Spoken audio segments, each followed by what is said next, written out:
Annavi, please come forward. Please come.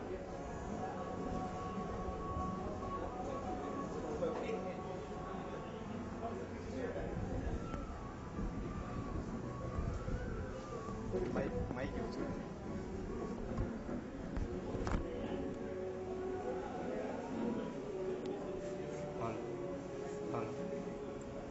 Hello.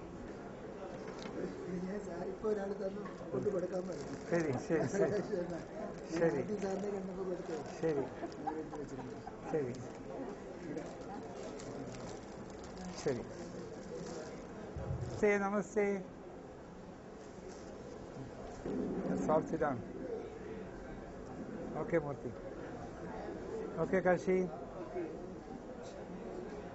All right. What is Krishna's name? Remani, long time.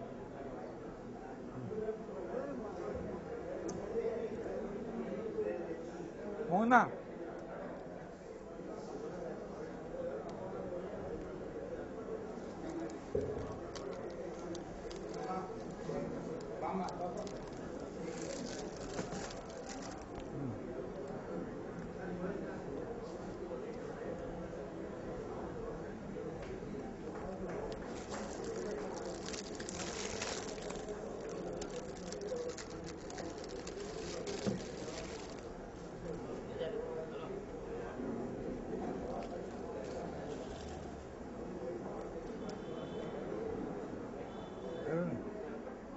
Krishna's name, Varu.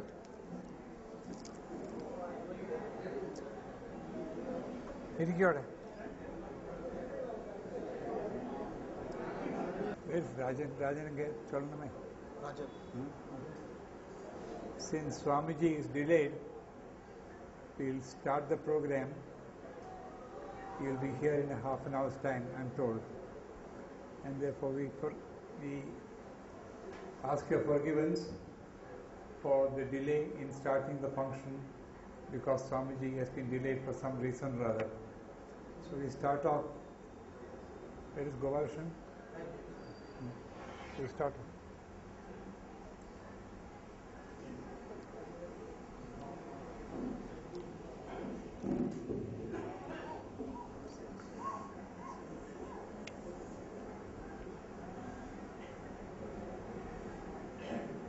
Good morning to all of you. I welcome all of you on behalf of Indian Heritage Academy and the Kathman for the 87th birthday celebration of our Professor N.S. Ramaswamy today.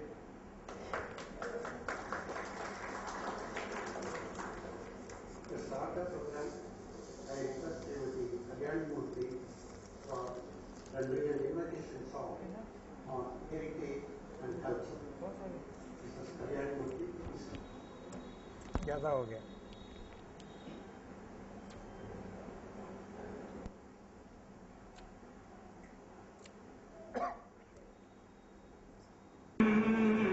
वन्दे भक्तजनाश्रयं च वरदं वन्दे शिवं सुन्दरं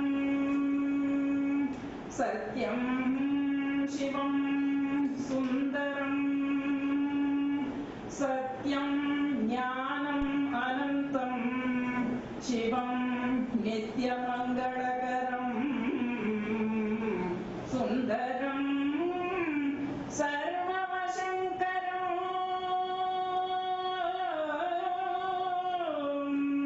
सत्यं शिवं सुन्दरं सर्वं साईनाथमयं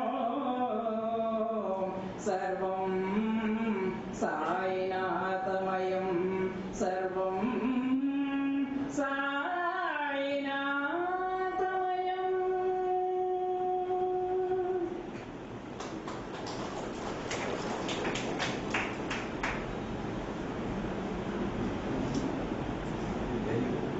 Thank you, madam. Now I request Srimati Rama Srinivasan to render us one more invocation song on the nature and environment.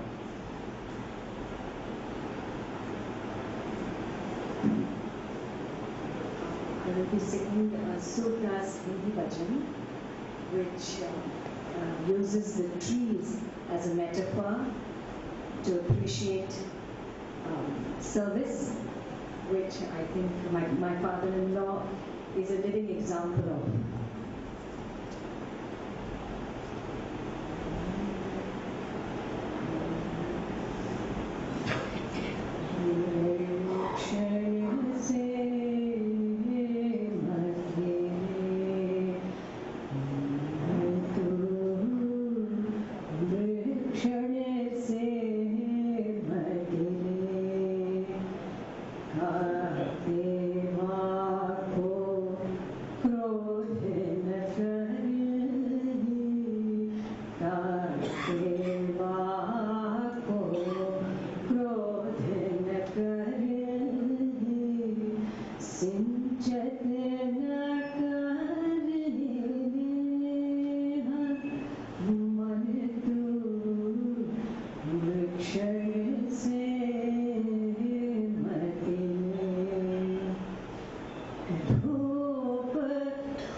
Thank you, madam. Now I request Mr. Rajanath Srinivasan to welcome the gathering.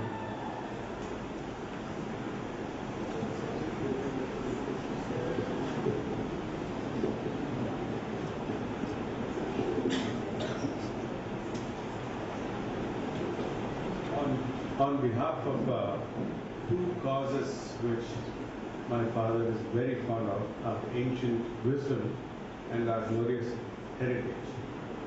My family, Indian Heritage Academy, and Carson, I extend you a warm welcome and a humble thanks for your presence here, especially to His Holiness Chaturvedi Swami, who is not yet with us, but I'm presuming he'll be here soon.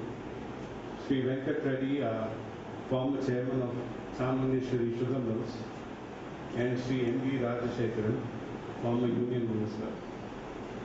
Today is an auspicious and joyous day for us, and we have gathered to celebrate my father's birthday.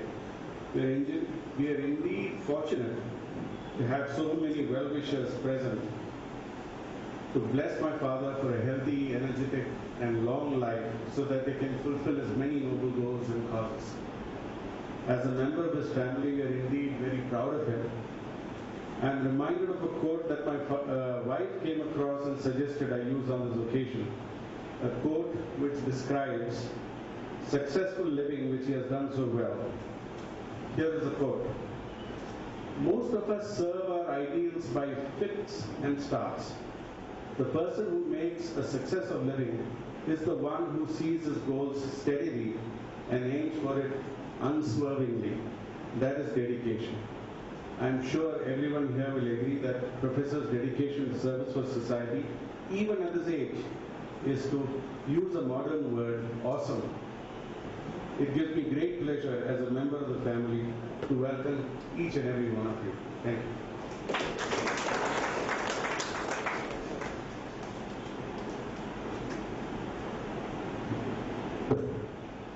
Thank you, Mr. Rajan. Now, I request Professor N.S. Ramaswamy to formally introduce our Mr. M.V. Rajashekaran, who is present here, and say a few words about it. Thank you.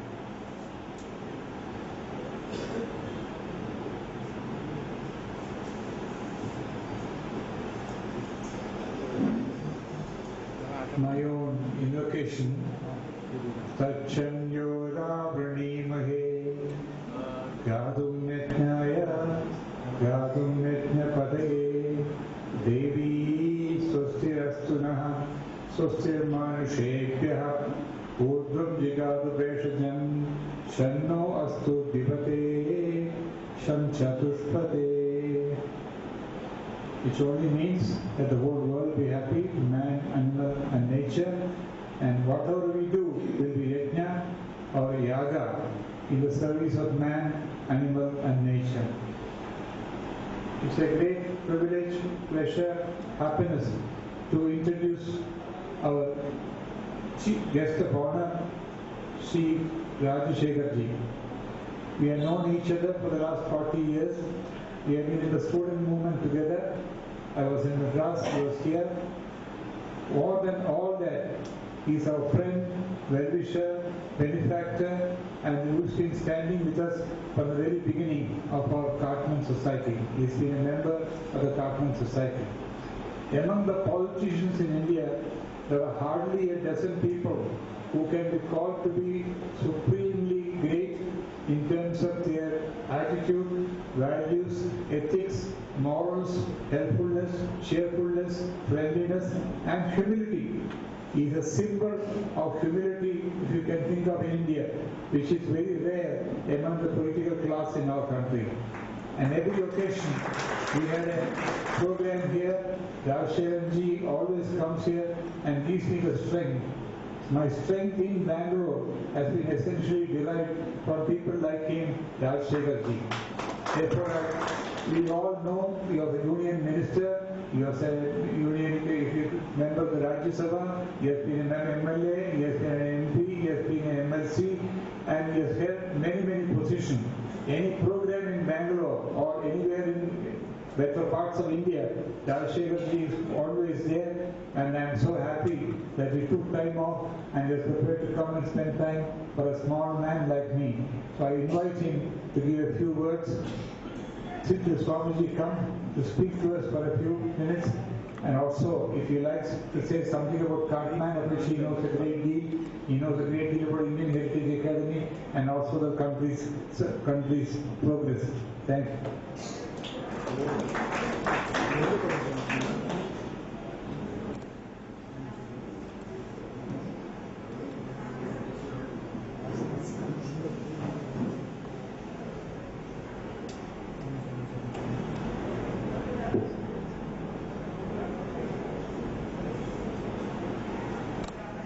Our great leader, who inspires everybody, even at the age of ജനൽ തുറക്ക ചൊല്ലുങ്ങളെ one of the youngest person among all of us, Professor Ramaswamiji.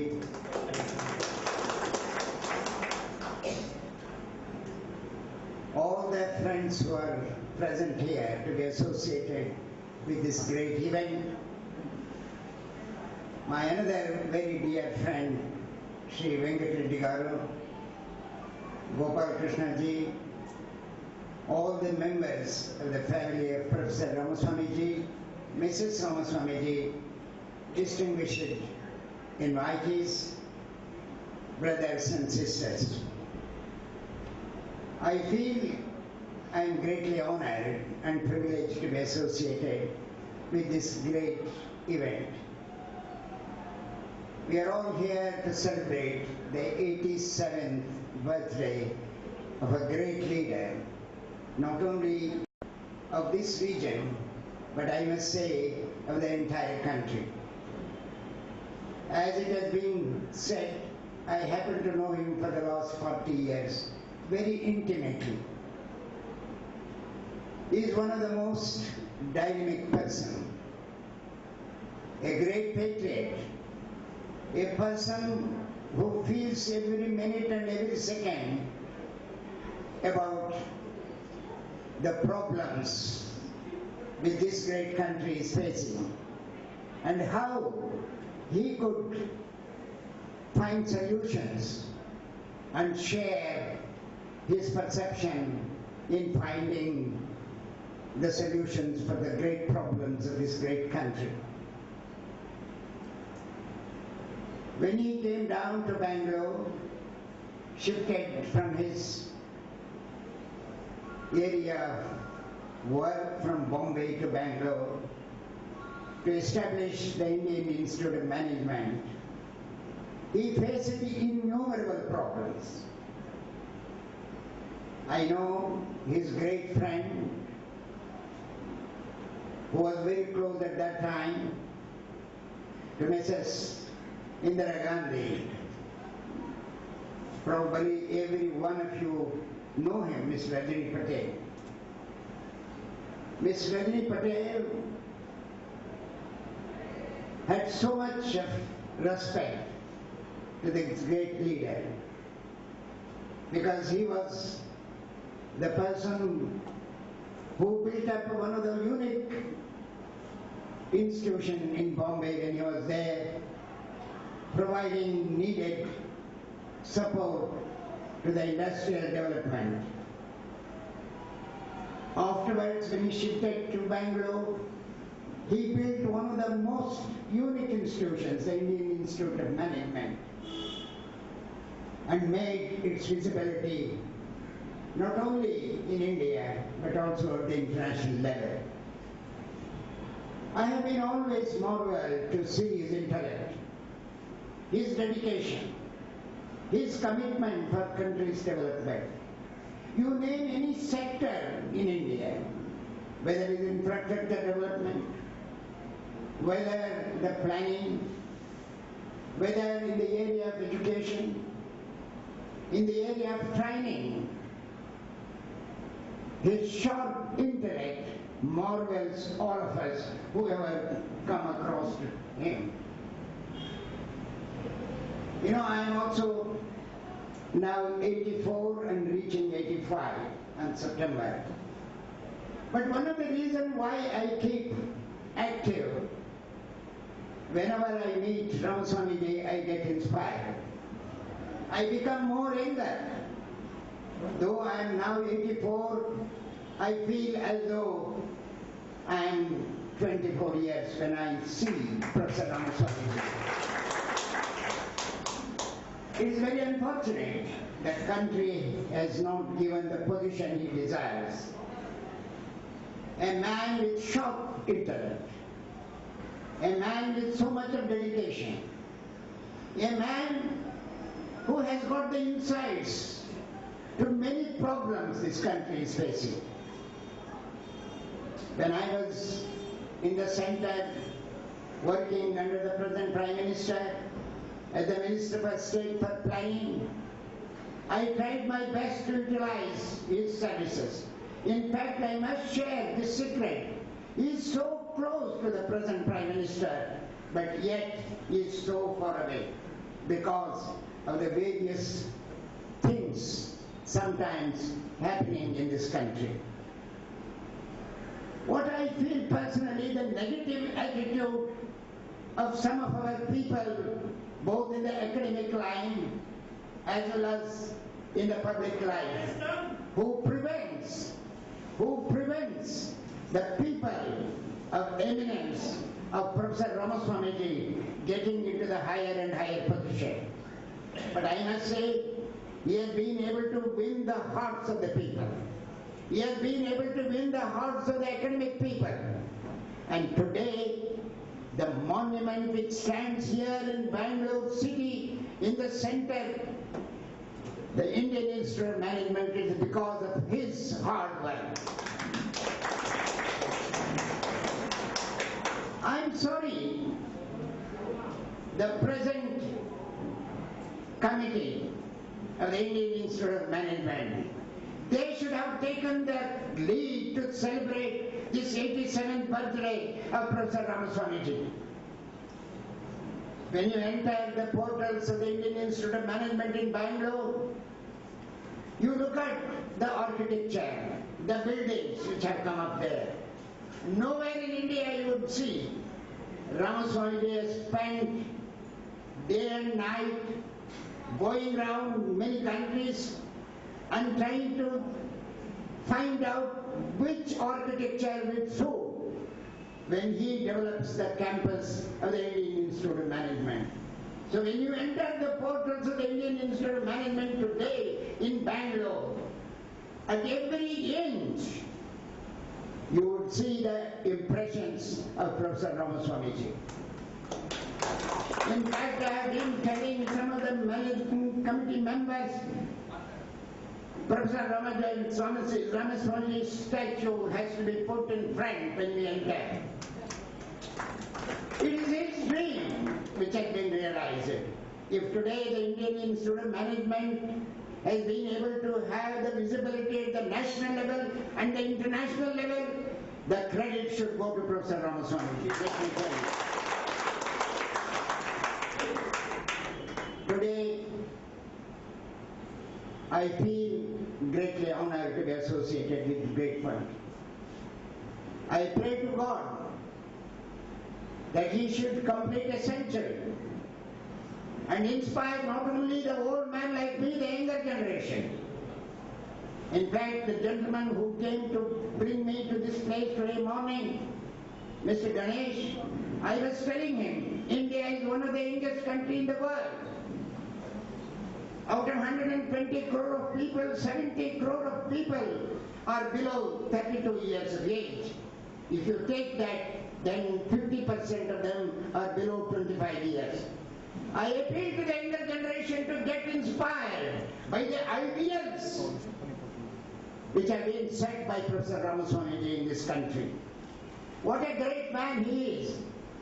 Sometimes there is a saying in our villages in Canada, Halli, ಅದರಲ್ಲೂ ಮನೆ ಹಿಂದೆ ಇರ್ತಕ್ಕಂಥ ಗಿಡ ಏನಿದೆ ಅದು ಮದ್ದಿಗೆ ಔಷಧಿ ಬರಲ್ಲ ಅಂತ ಹೇಳಿ.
येत्यग्रे दुषस औषसा वेत्यग्रे येत्यग्रे भागं देवेभ्यो देवेभ्यो भागं देवेभ्यो देवेभ्यो विददाति विदेवेभ्यो विददाति ददात्यायन् ददात्यायन् प्रायन् प्रश्चन्द्रमा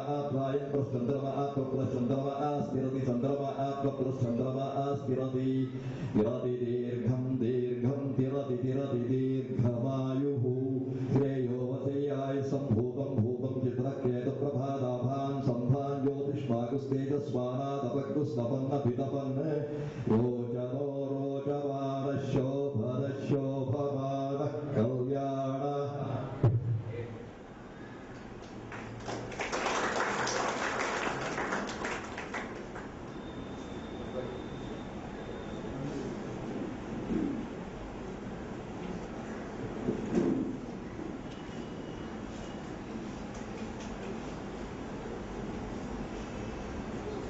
Param Pujya Swamiji is here. I would like to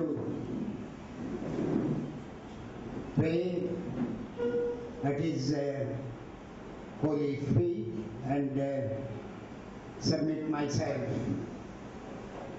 to his.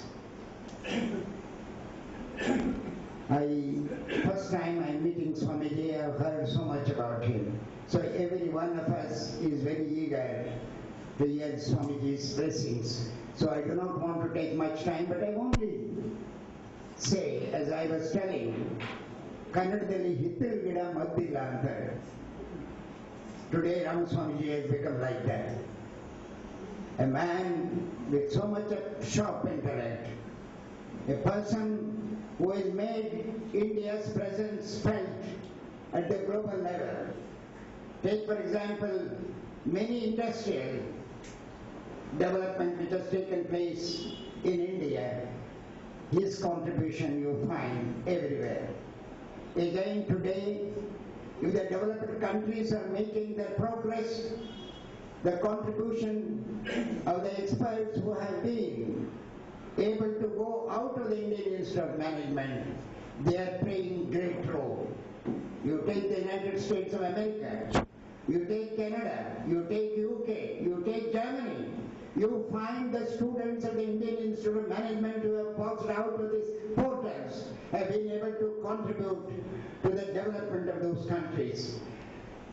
The honor and the recognition for that development, Professor Ramaswamiji deserves much more than anybody in this country today. Friends, as I said in the beginning, the new generation are taking over the India's future. I would only appeal to every young leader that they should get them dedicated, committed, following the great heritage of India. Ramaswamiji's another contribution, the publications he is bringing through the Indian Heritage Academy inspires everyone, irrespective of what region he belongs, what caste he belongs, what religion he belongs. It reminds the great heritage of India.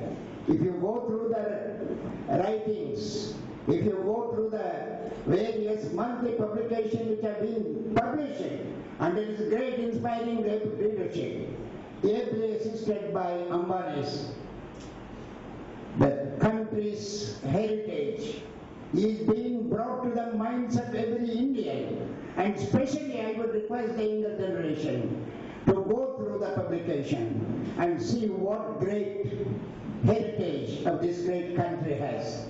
And I pay my tributes to Ramaswamiji, reminding every citizen of India to realize their position.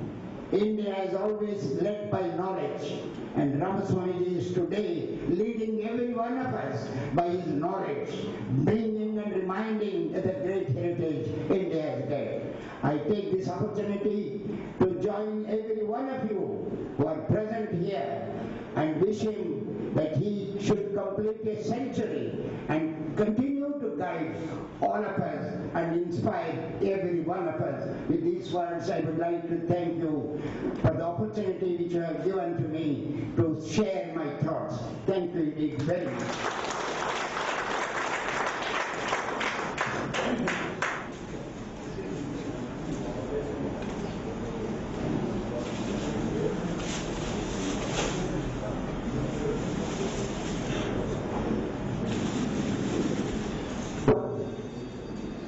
Thank you, sir.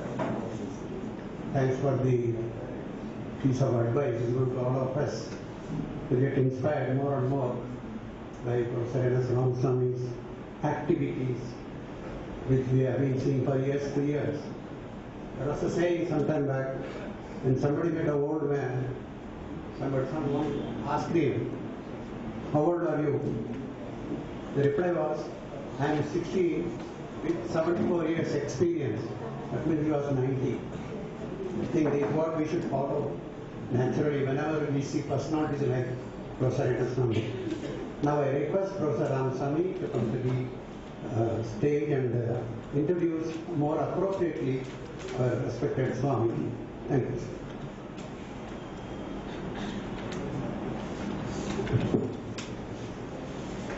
An old man like me has to introduce a young person for Swami Chaturvedi Swamiji. He is hardly 39.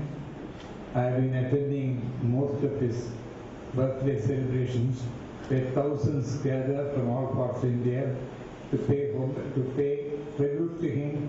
He is considered to be an avatar Purusha of Sri Ramanuja. It is the country of sages and saints. Vasishtam Ravirangirascha Manipurascha Palahascha Gautama. Like that, we have thousands of saints for the last 10,000 years have been giving ideas and principles and concepts for this country. And among the whole lot of them, Swami Chaturvedi Swami has come at this time in the history because this is going to be India's century. Swami Vivekananda had predicted in 1895 that 21st century is India's century. Whatever may be our defects in many parts of life, in the political system, economic system, and our hygiene, etc., etc., etc. But we are a country of spirituality. India's spirituality will triumph in this century. And Swami Vivekananda said, those marauders, those barbarians who came and conquered, humbled and humiliated us will come in this century to pay homage to our great sages and saints. It is in that context Chaturvedi Swami has come at this time in history as a young person, less than 40 years old, to come and lead the country. How technologically, as well as scientifically, as well as spiritually, mystically, philosophically, there has been nobody has been born in this country for the last 5,000 years. With his erudition, he is not reading books. He has not read a single book at all. He was sent to learn Vedas at the age of 11. And instead of learning Vedas, he recited the Vedas in front of the teacher, and the teacher fell at his feet and asked him to bless him. He is one person who at the age of 14, they gave a discourse on Ramayana, and he has written on subjects, about 300 subjects he has written on 9 languages in the modern idiom, not like the way it is being written by our missionaries in our country. His modern idiom consists of East and West, integration of East and West, integration of modernity and ancient wisdom in science and spirituality. There is no subject in which he cannot speak. There is a subject called Aparavidya and Paravidya. Paravidya means higher knowledge. He is one of the very few in our country today who has got Paravidya, whereby he, in the cosmos, consists of all knowledge in the world. He is in the cosmos. We have got to tune ourselves in order to get that knowledge. And Chaturvedi Swami is one single person who will give any subject, any time of the day. It can be nanotechnology, it can be cybernetics, it can be brain surgery, or Vedas, or interpretation of our Upanishads and so on. Swamiji can get it from the cosmos. The cosmos is able to tune himself, which we cannot do, and that's why he is an Amanusha. He is what I would call an unusual genius, a super genius who has come to our country. And it's our good fortune today that he Madras to be with us today the whole day and bless us so that our country can go forward. I wrote to him that I want your blessings on this particular day, and therefore he said, I'll come to Bangalore and bless you and give talks to you on that, talks to your friends and relatives as well as well-wishers. That's why he's here. So I feel it's my good fortune that he is here to bless me and my family and the Indian Heritage Academy and Cartman and all hundreds of well-wishers we have in Bangalore. And all those well-wishers are looking forward to Swamiji's inspired genius. He supported the most authentic interpreter of our Vedas and who can speak. He's a great orator and he's coming all over India and he's going abroad also, and I am grateful to him for having come to bless us on this happy occasion. Though I am very old, he used to say, Chaturvedi Swami, multiply by 2 plus 10 is myself. That is why he describes himself. Therefore, I am in the last leg of my journey. He is the first leg of his journey. And I am sure that the new generation, as M.V. Rajshekhar said, the new generation will take the cue from him and integrate what is ancient and modern and what is scientific and spiritual, so that this country can come forward and become the spiritual capital of the whole world. I invite Swamiji to give this advice to us.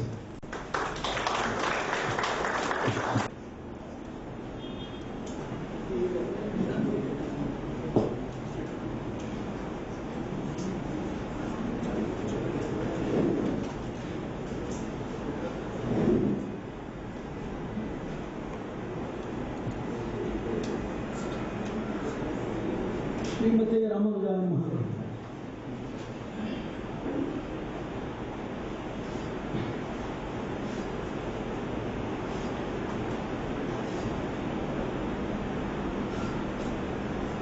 Recent trend of pathology, while identifying and discovering methodological solutions against undefinable, inexplicable diseases, we have concluded that most of these diseases are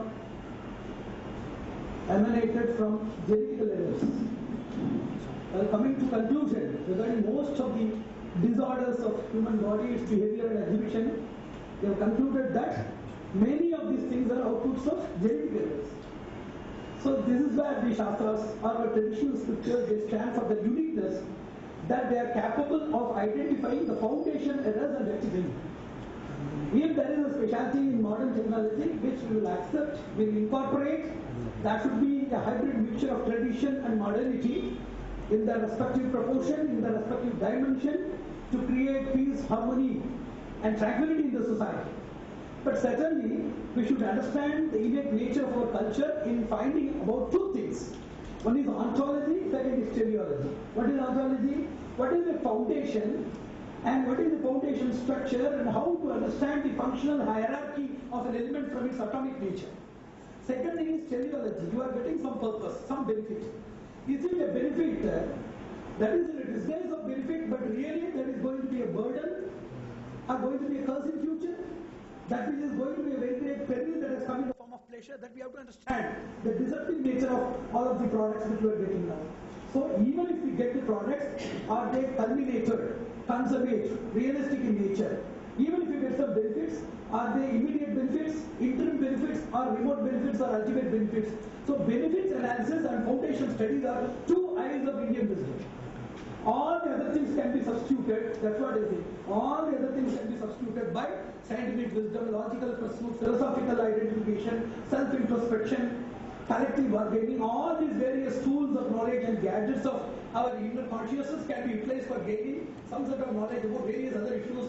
But the two parallel extreme tracks of foundation analysis as well as real perceptibility of the ultimate response and benefit of every act and every element that we see and that we experience with can be affordable, can be providable only by our own traditional wisdom. That is a unique feature that we have to understand. Unless which all the other things are amputated, or what we call like physically handicapped, all spiritually handicapped systems, they are all incomplete. They will end only in pain and pain rather than in gain. So we should understand this basic concept. There are three foundation errors. There are three foundation errors which is put in most of my lectures. One is all students, those who are the budding and blossoming generations, they all utilize their knowledge, both the teachers as well as the learning community, they utilize their knowledge for learning, for teaching, for processing, for research, for development, and for all of their academic pursuits, they are using knowledge as a tool. Unfortunately, they don't know what the knowledge system itself is there. They don't know what epistemology. Without understanding the system of knowledge, the concept of memory, the concept of inspirational involvement, the concept of learning techniques, concepts of phobic erosion, concepts of mathematics and didactics, all of these things are very sensitive issues in learning and teaching. Without understanding the system of knowledge transmission and interaction itself, they have entered into the hazardous venture or adventure or Herculean adventure of thinking and treating with what we call knowledge. So this peripheral dealing or grazing with knowledge without understanding the foundation is the causative cause for learning and teaching disabilities, which has resulted in a very great colossal loss of quality in the academic pursuits that we are seeing. Point number 2, all the scientists, either by serendipity, by means of spatial analysis, cognitive drill, experimental analysis, inferential logistics, using innumerable scientific tools, these people, they have invented something. Invented, then rectified, upgraded, keeping on going, doing things, whether they are fruitful or not, keeping on doing things. But how do they do? With the power, with the will control of their mind. The mind has a drilling power. The drilling power has a reassembly and a self-verification power. That auto-suggestive and verification power assembles everything into the form of theory, then coming into practice, then into further analysis to give you a prototype model. This is a scientific journey. Everything is done by mind. Unfortunately, scientists, they don't know about the explanation of mind. They don't know whether mind exists or not. Even the theory of brain and mind relation is very much confusing and misdirecting with most of the scientists. They don't know what is noology, the science of notions. They don't know what is psychoprocessing. They don't know what is inner drill. They don't know what is intuitive imagineering. They don't know about all these things. So everything is an accidental product in scientific community also. That is the second agenda, which is a very main frame for the whole intellectual kingdom. Because scientists are the backbones of progressive society. If they are like that, how it will happen? The third thing, every common man, they live in the world without knowing what is the meaning of life and purpose of life. So there are 3 blunders, foundation blunders in the world. Those who are dwelling in knowledge, they don't know about the fundamentals of knowledge, epistemology. Those who are dealing with transaction of scientific vigor, verb and velocity by means of inventions, innovations and discoveries, they don't know what the scientific mind and its pursuit is there. How to design, how to align, how to direct, how to classify, how to analyze, and how to fructify our thoughts into prospective things instead of trial and error. Why we have to go for trial and error? We can go for trial and mirror. What is mirror? Inner reflective precognitive vision of what it is going to happen in the mind would have prevented you this trial and loss and its impact in the society. Why you are not having the mirror method and why you are following error method at the cost of government money, at the cost of spoiling the community? Animal testing is there, human testing is there, etheric testing is there, virtual testing is there. It is the criminal wastage of energy, risk, money and hope. Why we are doing that? So there should be a system of inner vision. That is the second blunder. Third is every living person should know about the pursuit of life. Today is a great day. People, they have been enlisting innumerable achievements of Professor NSR, but the best achievement, because we should not flatter or extol people unnecessarily. I used to say, if there is a crowd of all the achievements, if I have to say the best achievement or the only achievement, even to be more rigid in his life is, today we are fortunate enough to know about what is life. That is the best achievement which will cater to the needs of spiral and cyclic effect of several centuries. With several generations it will pass through. Not only by publications. Publications reach very few. It is by permeation. There are 2 things, publication and permeation. That which is transmitted through ether is known as permeation. That which is transmitted through a system of printing and e-publishing, that is by means of publication. Publication is also needed. It is also a parallel manual venture, but by a mystic venture of permeation, it is going to reach millions of people and it is going to reverberate in the society for centuries. So today is the recorded achievement of our fortune that we are hearing about what is life. Recently, a very great scientist met me accidentally, and he told that he is into life sciences research. Then I asked him what type of life research he is doing. Then he told that I am doing with mammals, insects and other things. What do you do with that? Then he told that I am working with the heart structure, then blood structure, how the transfusion, reproductive system is happening, and how prosthetic devices can be implemented by means of rectification methods, how the livelihood or the longevity, it can be improved, and how there can be implantation and transplantation, how chimpanzee's brain can be replaced for a human one, how an ape's liver can be implanted inside a human being. That he was saying a lot of these funny stories. Then I asked, if you are saying this as a life science, if I am asking about something, what will you prefer to name that? What is the designation you want to give? Somebody's education, somebody's moral, somebody's character, somebody's contribution to the society and nation, somebody's will, enthusiasm, and lifetime achievement. All these things, what will you call us? If life is heart, liver, kidney, spleen, skull, replacement, implantation and transplantation, what do you give as a name for all of these concepts and experiences that I enlist? Then he thought, he was very pensive for a few minutes, and they told it is also life. Then you should differentiate as a scientist what is that type of life and what is this type of life. If studying about brain, skull, kidney, nervous system, the respiratory system, reproductive system, digestive system, etc. If all of these peripheral studies, they contribute to the life studies, and if it is known as a life science, then understanding the basic vigor, purpose of life, then operational structure of life, gradual upgradation and progress in life, contribution to society, it is also life science. And what is the difference? Then he told, you can say it better. Then I explained, both are life and they should be differentiated. That is known as structural function.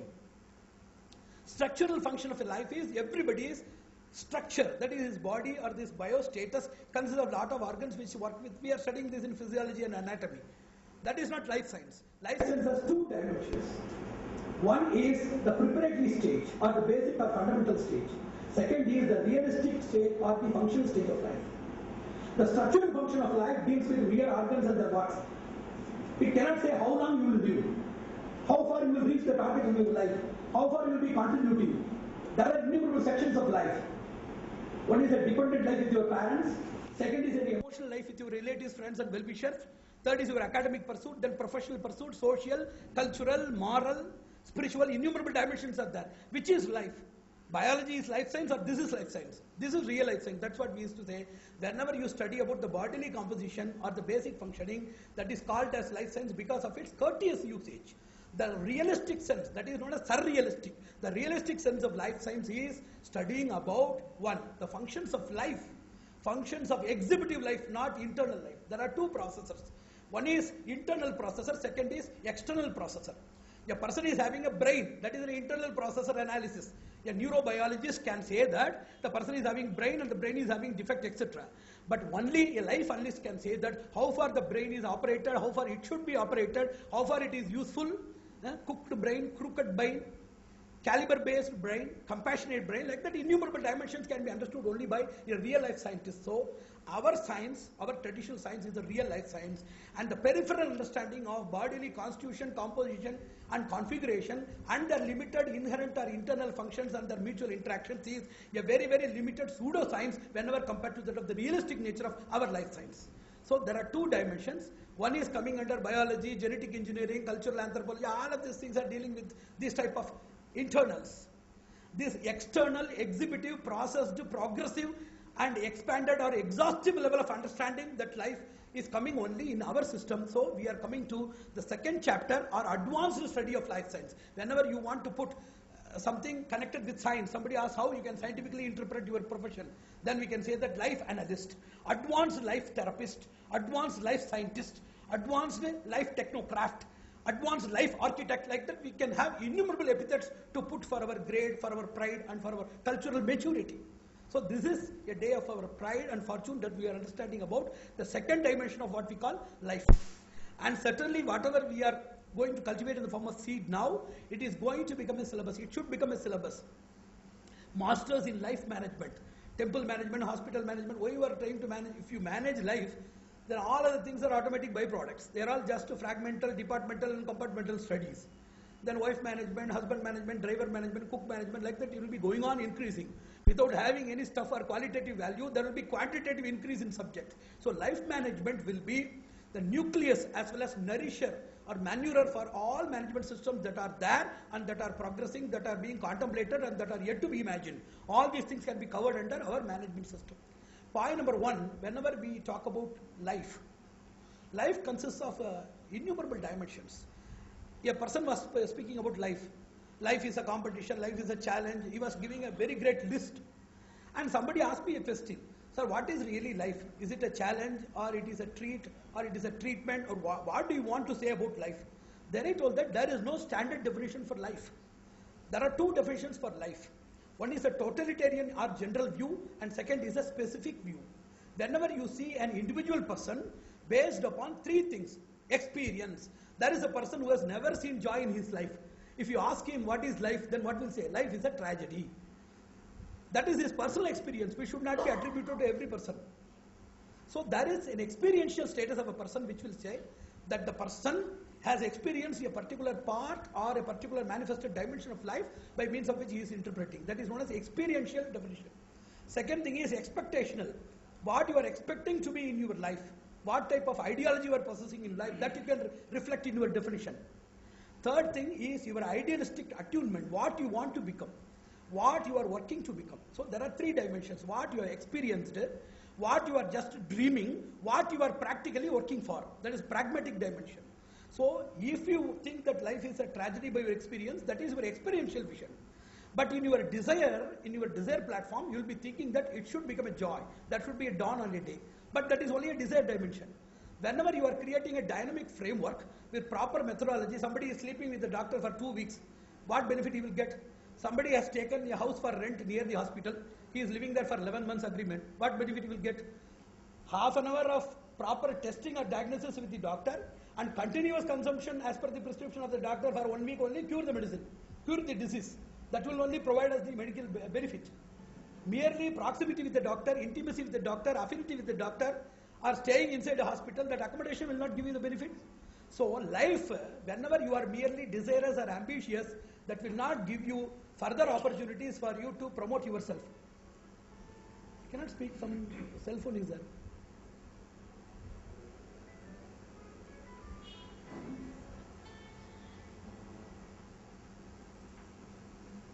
So based upon your previous experience, you can interpret your life in any manner. Second thing, based upon mere expectational model, without any work, without any proper work or proper trial, if you are just in an imaginary kingdom like utopia, then you can imagine your life in any form. But if you are having a pragmatic design for your life structure to be remodified, then you can design your life in any model. And fourth thing is very interesting. Life is a medley of different things. Whenever you are entering into any job, you are facing a challenge mode. Whenever you are seeing a lot of people along with you, you are facing a competition mode. Whenever there is a neck grip of all of the compressions, you are facing the cruciality or criticality mode. Whenever there is a comrade for you to console you, or to promote you, or to encourage you, there you are seeing a pacifying mood. So life is a medley of different zodiac symbols are there in life. It is known as life zodiac. There is consolation, there is suppression, there is contribution, there is loss, there is motivation, there is discouragement, there is depression, there is opportunity. All these things totally comprise the lifestyle. So life is not as per some definition. Life is as per your creation. There are two opportunities. One is to see life as it is. Second is to create life as you want it. It is a time consuming, it is an energy consuming, it is a hope consuming, it is a grace consuming venture, but certainly there is an opportunity in the Shastras that we can see that our life is what we have dreamt of, provided the dreams are tailored with proper principles of ethics, religiosity and moral. It should not be untailored. So this type of final understanding of life as per experience, theory of expectation, theory of enactment and theory of divisional analysis in life structure. There are 4 theories according to our trend regarding life. And second thing is, whenever somebody asks me a question about why God is required, why we have to do divine duties, I am doing something for the nation, I am doing something for the society, the Shastra says that this type of partial execution of a composite or consummate duty consciousness will not liberate a person at all. Whenever a person is going for a higher studies, those who have passed this higher secondary, they are having their options to select engineering or something. Till then they have to undertake the languages and other also things in the medley of the subject that they have selected. A person while crossing the 10th standard, SSLC, he has to learn all the subjects, then only he can have the selective group. Like that, whenever a person is entering into the world, he is having Rinabandha. He is having some sort of debted stature or a binded structure where he has to express and execute his indebted gratitude by all possible means as per the scriptures. That is known as Rinanubandha. So we have to understand this Rinabandha concept, then only we can free ourselves. If a person fails, for example, I want to become an engineer, but I have failed in some other non-engineering faculty like chemistry. But as I have taken that subject, along with my pre-preparatory course, I had to pass the subject, then only I can be promoted to my desirous elevation. Otherwise I cannot go. Like that in life also, there are a lot of debts. I told every person should have social attention, social concern, social compassion, social executive benevolence with all persons, those who are doing for social progress and betterment. So each and everybody is embellished with these four major qualities. Attention, then they have to have concern.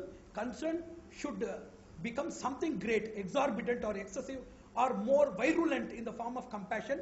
Compassion should be converted into executive benevolence, not a labial service or not an optical service of shedding tears. It should be executive benevolence, not labial or optical. So we should see that the executive benevolence is nurtured. If a person, he has not executed his social commitment, in spite of executing his domestic commitment to his father, mother, children, etc., in spite of being a successful businessman, if he has not executed it properly, he will be punished by rebirth, so that he should do the same agenda properly again. So we should understand this complete duty zodiac theory, where the person has innumerable duty fashions, and a person should have the culminated nature of seeing everything as a holistic part. Like an organism full of different organs, every organ full of tissues and every tissue full of cells, there are also a lot of duty hierarchies or duty groupings. The whole global organic system consists of innumerable dimensions, so one should understand that. There are three things. If a person has done something with utmost perfection, then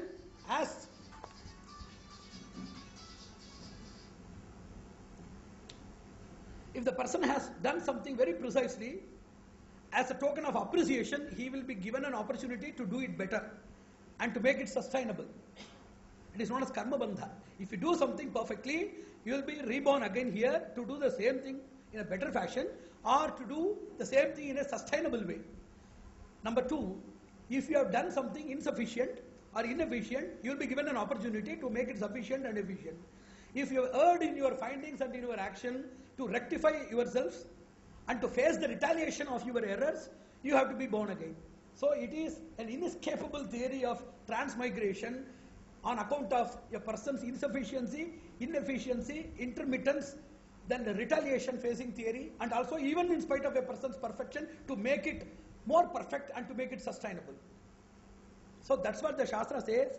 Whenever a person is elevated, that is known as paradigm shift. That is known as goal paradigm shift. If a person is elevated in the goal paradigm, he will not be indebted to anybody at all. Any person is indebted to the family, naturally. If a person takes a higher platform or paradigm of gratitude for serving the nation, any person working for the military, he dies widowing his wife and orphaning his children and parents, making everybody abandoned and feeling highly miserable. Everybody used to sacrifice the person for the welfare of the country. It is known as a paradigm shift. Whenever a person is offered for the national welfare for a higher cause in the second paradigm, the person's all debts connected to the family and other things, they will be totally nullified. They will be totally nullified by means of a special favor that we should understand. It is known as paradigm shift theory. It is a special provision given by God. Any person is having different types of rina. 4 rinas I want to say in brief. One is the rina that you are possessing towards celestials, ancestors and primogenitors, who are called in Sanskrit as Rishi, Pitrus and Devatas. So you are having a subtle debt with all of them. And you are eternally indebted to God. As He is the primogenitor, as He is the real activator, as He is the immanent personality ruling yourself, you are indebted.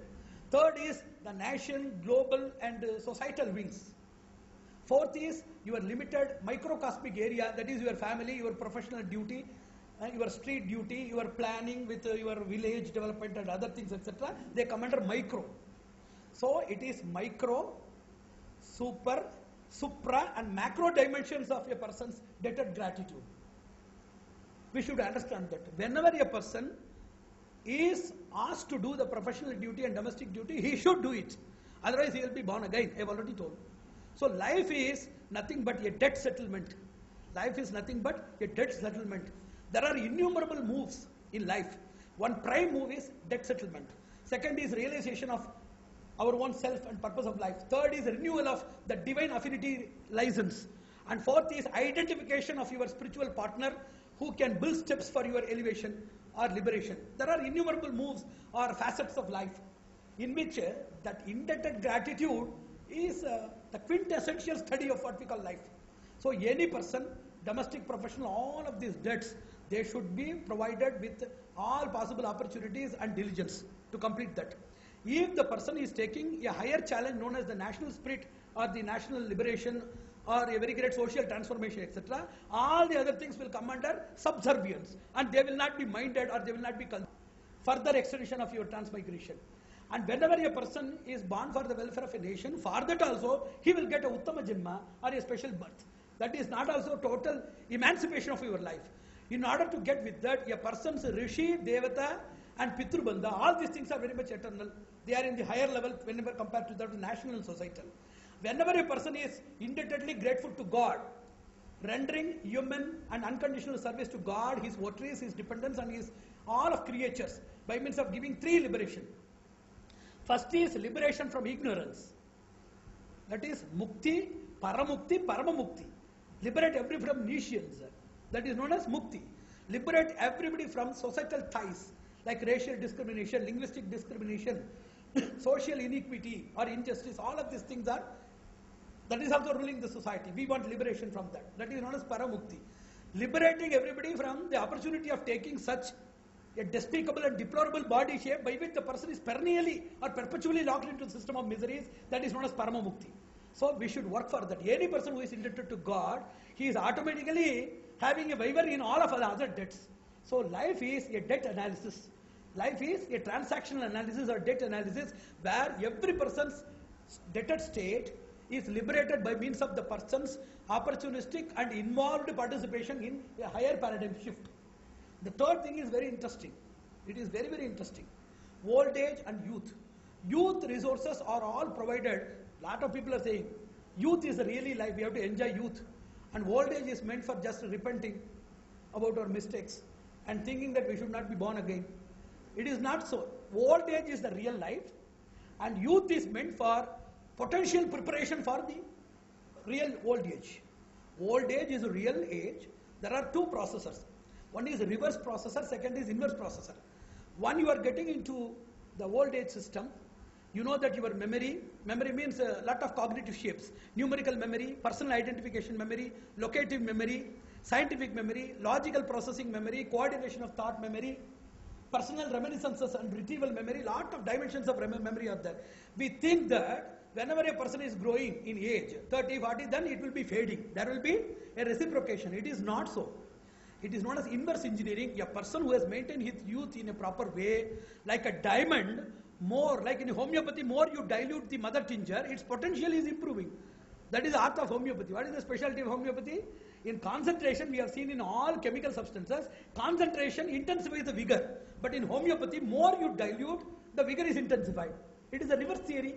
It is also a reverse engineering that human brilliance, human magnanimity, human resplendence, and the human